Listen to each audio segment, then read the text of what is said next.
जय शनिदेव मित्रों, हमें कुछ समय पहले शनि सिंगणापुर जाकर शनिदेव के दर्शन का सौभाग्य प्राप्त हुआ। यात्रा में हमारे क्या अनुभव रहे, हमने इस यात्रा से क्या सीखा और वहां पर किस प्रकार से प्रसाद से लेकर दर्शन की व्यवस्था होती है, इसका छोटा सा वीडियो आपके साथ शेयर कर रहे हैं। तो फ्रेंड्स, यात्रा शुरू करते हैं। रास्ते में हमने देखा कि एक बैल को गन्ने की मशीन में उनको जोत कर इस तरह से रस निकाला जा रहा है। रस पीने का तो मन नहीं हुआ, मन में व्याकुलता अलग से हो गई। ऐसा लगा कि कौन से जन्म का कर्मफल है जो नंदी जी को ऐसे जुते रहना पड़ रहा है। हमने उन्हें थोड़े से खीरे खरीद के खिलाए और आगे हम मंदिर की तरफ बढ़ने लगे। और फ्रेंड्स, हमने यही अनुभव किया इस यात्रा में कि शनि देव न्याय के देवता हैं और उनसे डरने की नहीं बल्कि उनको समझने की आवश्यकता है। शनि देव बिना किसी कारण के किसी को कष्ट नहीं देते, केवल कर्मों के अनुसार फल देने की न्यायाधीश है। जिस प्रकार एक न्यायालय में अपराधी को दंड और निर्दोष को न्याय मिलता है, उसी प्रकार शनि देव भी केवल कर्मों के आधार पर ही फल देते हैं।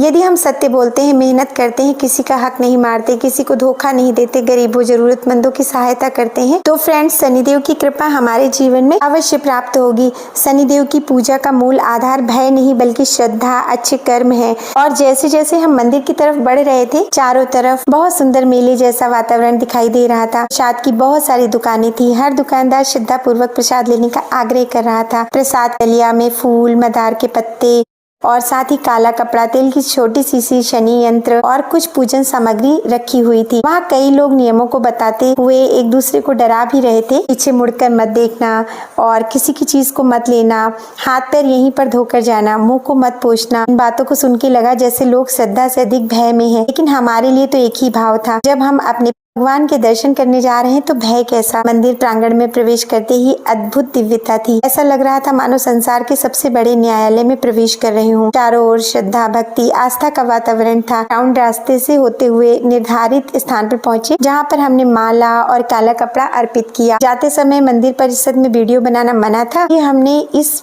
बहुत सुंदर वातावरण को अपने हृदय में ही सजो लिया। सुंदर सुंदर दृश्य दिखाई दे रहे थे। शनिदेव के लोग मन में जप करते हुए जा रहे थे और मन में यही भाव था कि हे प्रभु, हमें सदैव सत्य और धर्म के मार्ग पर चलने की शक्ति दीजिए। हमारे द्वारा किसी का अहित ना हो, हमारे साथ भी कभी अन्याय ना हो और उसे आप देखिए। आपकी कृपा सदा हमारे परिवार पे बनी रहे। वहाँ पर आगे पहुंचे तो एक बड़े से स्क्रीन में शनिदेव के दर्शन हो रहे थे। और फ्रेंड्स, यहाँ पर शनिदेव एक शिला के स्वरूप में है। ज्यादातर जब हम अपने घर के आसपास मंदिरों में देखते हैं तो विग्रह रखा जाता है जिसमें शनिदेव के सम्मुख नहीं खड़ा होना चाहिए और ऐसी मान्यता है कि उनके सामने से दर्शन नहीं करना चाहिए। लेकिन यहाँ पर ऐसी कोई परेशानी नहीं थी, आप सामने से खड़े होकर दर्शन कर सकते थे। यहाँ पर डायरेक्ट शिला पर तेल चढ़ाने के लिए अलग से पर्ची बनाई जा रही थी। हमें इसके बारे में जानकारी नहीं थी, इसलिए हम नॉर्मल लाइन में लगकर ही आगे बढ़े। वहाँ पर एक जाली जैसी स्थान पर सारा तेल गिराने के बाद हमने जो भी सामग्री ली थी उसको वहाँ पर शनिदेव के श्री चरणों में चढ़ाकर वहाँ खड़े होकर प्रार्थना किया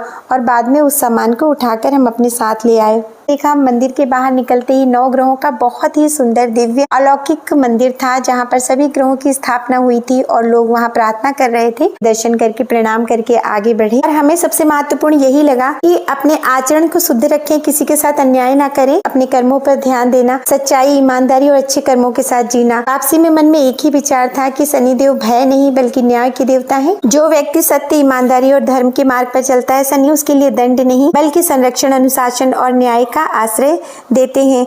और फ्रेंड्स, शनि की पूजा के जो नियम है उनको तो ध्यान में रखना ही चाहिए, लेकिन हमें सदा अच्छे कर्म करते रहने चाहिए। और यदि आपके साथ कोई अन्याय करता है तो शनिदेव हैं।